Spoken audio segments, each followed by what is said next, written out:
যে কোনো ধরনের সমস্যা, যে কোনো সেটা আপনাদের নিজেদের পারিবারিক সমস্যা হতে পারে, জমি জায়গার সমস্যা, বা ধরুন এখানে সবই লেখা আছে কি কি সমস্যা। যদি কোনো কাজ সংক্রান্ত, শিশু মজুর এরকম থাকে, শিশু শ্রম যেগুলো, বা কারো ধরুন বিয়েরও ব্যাপারে সমস্যা, মানে যে কোনো সমস্যা, যে কোনো আইনি পরামর্শ চান, হয়তো ধরুন উকিলের কাছে যাওয়া মুশকিল আছে, বা উকিলের কাছে কোর্টে যেতে হয়, বা তার একটা ফিও লাগবে কিছু, ধরুন সে কোনো টাকা নিয়েও বা কিছু দেবে, তো এইটা হচ্ছে আপনার যে মোবাইলে রেজিস্টার করা হবে আপনাদের নাম্বার।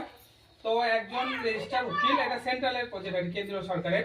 তো এখানে আপনারা ফ্রিতে পরামর্শ পাবেন, যে কোনো আপনাদের সমস্যা আপনারা এখানে বলবেন যে কি করা যায়। তো সেইটা সম্বন্ধে আপনারা এখান থেকে একদম যে পাস করা যারা উকিল আছে তাদের মধ্যে থেকে আপনাদেরকে ফোন করা হবে। তো আপনারা তাকে বলবেন, জানাবেন যে সমস্যা কি আছে।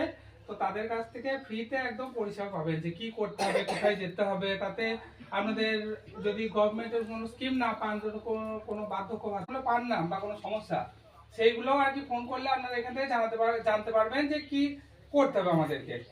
যে কোনো ধরনের আইনি পরিষেবা পাবেন। ফোন নাম্বার এবার, হ্যাঁ, আমাদের যাদের কাছে ফোন আছে তাদের কাছে আমি তাদেরকে রেজিস্টার করে দিচ্ছি। যা বলবেন, এবার যেরকম টাইম বলবেন, যে ডেট বলবেন, যেরকম টাইমে ফাঁকা থাকবেন, তাহলে সেরকম এখানে রেজিস্টার করে দেবো। তাহলে সেই টাইমেই আমাদের ফোন ঢুকবে, সেই টাইমে আপনারা বলতে পারবেন, যা যা থাকবে আমাদের জানা থাকবে।